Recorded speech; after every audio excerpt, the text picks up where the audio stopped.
अध्याय 5 मांडले जेल से पत्र। पाठ परिचय। सुभाष चंद्र बोस जी ने यह पत्र मांडले जेल से लिखा था। यह श्री एनसी केलकर के नाम है। इनमें लोकमान्य तिलक को जेल में दी जाने वाली भयंकर यातनाओं के विषय में जानकारी दी गई है। यह उनके मन में लोकमान्य तिलक जी के प्रति श्रद्धा और सहानुभूति को व्यक्त करता है। एनसी केलकर के नाम, मांडले सेंट्रल जेल, अपर बर्मा, 20/8/1925। प्रिय श्री केलकर, मैं पिछले कुछ महीनों से आपको लिखने की सोचता हूँ, जिसका कारण केवल यह रहा है कि मैं आप तक ऐसी जानकारी पहुँचा दूँ कि जिसमें आपको दिलचस्पी होगी। मैं नहीं जानता कि आपको मालूम है या नहीं कि मैं यहाँ गत जनवरी से कारावास में हूँ।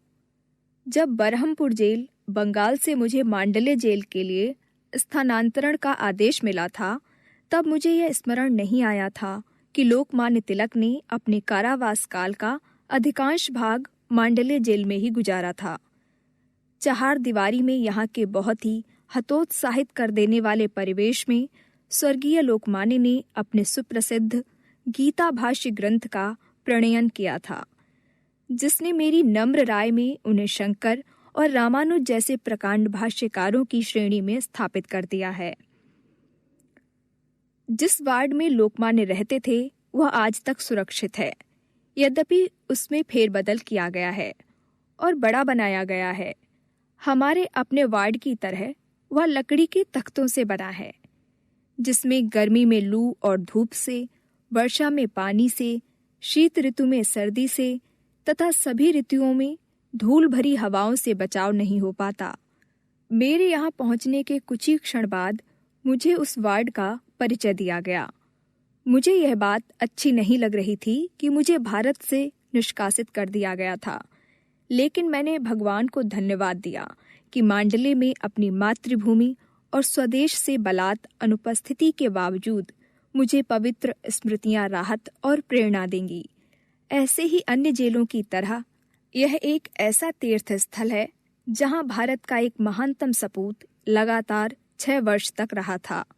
हम जानते हैं कि लोकमान्य ने कारावास में 6 वर्ष बिताए, लेकिन मुझे विश्वास है कि बहुत कम लोगों को यह पता होगा कि उस अवधि में उन्हें किस हद तक शारीरिक और मानसिक यंत्रणाओं से गुजरना पड़ा था। वे यहाँ एकदम अकेले रहे और उन्हें कोई बौद्धिक स्तर का साथी नहीं मिला। मुझे विश्वास है कि उन्हें किसी अन्य बंदी से मिलने जुलने नहीं दिया जाता था। उनको सांत्वना देने वाली एकमात्र वस्तु किताबें थीं और वे कमरे में एकदम एकाकी रहते थे। यहाँ रहते हुए उन्हें 2 या 3 भेंटों से अधिक का मौका नहीं दिया गया और ये भेंटें भी पुलिस और जेल अधिकारियों की उपस्थिति में हुई होंगी, जिससे वे कभी भी खुलकर और हार्दिकता से बात नहीं कर पाए होंगे। उन तक कोई भी अखबार नहीं पहुंचने दिया जाता था। उनकी जैसी प्रतिष्ठा और स्थिति वाले नेता को बाहरी दुनिया के घटना चक्रों से एकदम अलग कर देना एक तरह की यंत्रणा ही है, और इस यंत्रणा को जिसने भुगता है वही जान सकता है। इसके अलावा उनके कारावास की अधिकांश अवधि में देश का राजनैतिक जीवन मंद गति से खिसक रहा था, और इस विचार ने उन्हें कोई संतोष नहीं दिया होगा कि जिस उद्देश्य को उन्होंने अपनाया था वह उनकी अनुपस्थिति में आगे बढ़ रहा है। उनकी शारीरिक यंत्रणा के बारे में जितना ही कम कहा जाए बेहतर होगा। वे दंड संहिता के अंतर्गत बंदी थे और इस प्रकार आज के राजबंदियों की अपेक्षा कुछ मायनों में उनकी दिनचर्या कहीं अधिक कठोर रही होगी।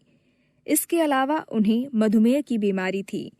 जब लोकमान्य यहाँ थे, मांडले का मौसम तब भी प्रायः ऐसा ही रहा होगा जैसा वह आजकल है, और अगर आज नौजवानों को शिकायत है कि यहाँ का जलवायु शिथिल कर देने वाला और मंदाग्नि तथा गठिया को जन्म देने वाला है और धीरे धीरे पर अटूट रूप में वह व्यक्ति की जीवन शक्ति को सोख लेता है, तो लोकमान्य ने, जो वयोवृद्ध थे, कितना कष्ट झेला होगा।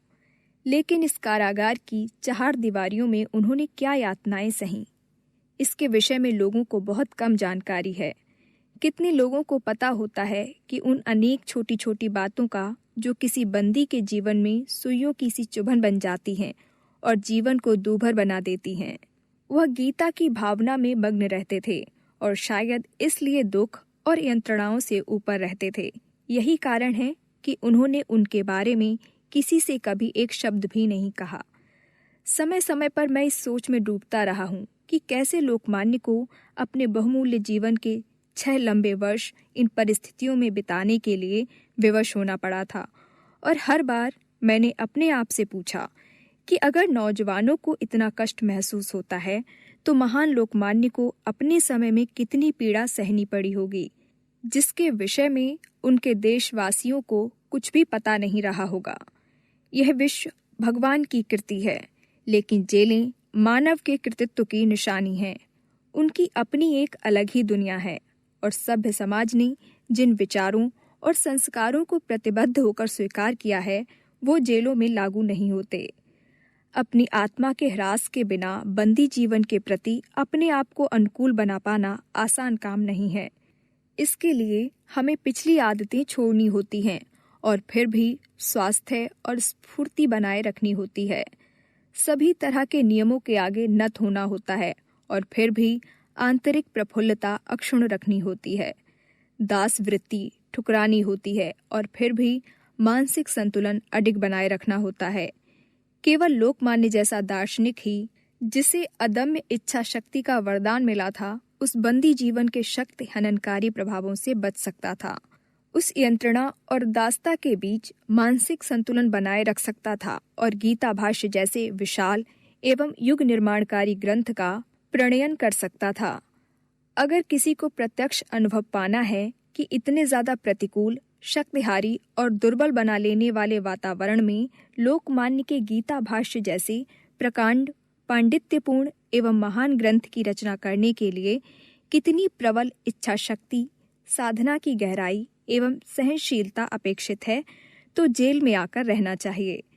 जहाँ तक मेरी अपनी बात है, मैं जितना ही इस विषय में चिंतन करता हूँ, उतना ही ज्यादा मैं उनके प्रति आदर और श्रद्धा में डूब जाता हूँ। आशा करता हूँ कि मेरे देशवासी लोकमान्य की महत्ता को आंकते हुए इन सभी तथ्यों को भी दृष्टि पथ में रखेंगे। जो महापुरुष मधुमेह से पीड़ित होने के बावजूद इतने सुदीर्घ कारावास को झेलता गया और फिर भी जिसने अपनी समस्त बौद्धिक क्षमता एवं संघर्ष शक्ति को अक्षुण्ण बनाए रखा और जिसने उन अंधकारमय दिनों में अपनी मातृभूमि के लिए ऐसी अमूल्य भेंट तैयार की, उसे विश्व के महापुरुषों की श्रेणी में प्रथम पंक्ति में स्थान मिलना चाहिए। लेकिन लोकमान्य ने प्रकृति के जिन अटल नियमों से अपने बंदी जीवन के दौरान टक्कर ली थी, उनको अपना बदला लेना ही था। और मगर मैं कहूँ तो मेरा विश्वास है कि जैसे देशबंधु के शरीरांत का क्रम अलीपुर केंद्रीय कारागार में आरंभ हो गया था, वैसे ही लोकमान्य ने जब मांडले को अंतिम नमस्कार किया था तो उनके जीवन के दिन गिने चुने ही रह गए थे। निसंदेह यह एक गंभीर दुख का विषय है कि हम अपने महानतम पुरुषों को इस प्रकार खोते रहे हैं, लेकिन मैं यह भी सोचता हूँ कि वह दुखद दुर्भाग्य किसी न किसी प्रकार टाला नहीं जा सकता था। आदरपूर्वक आपका स्नेहभाजन सुभाष चंद्र। अध्याय